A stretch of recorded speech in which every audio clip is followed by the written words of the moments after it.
Isip ko ay gulo, di alam ang gagawin.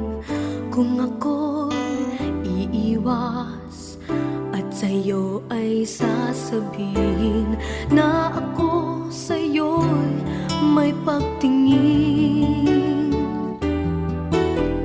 Di mo lang ito napag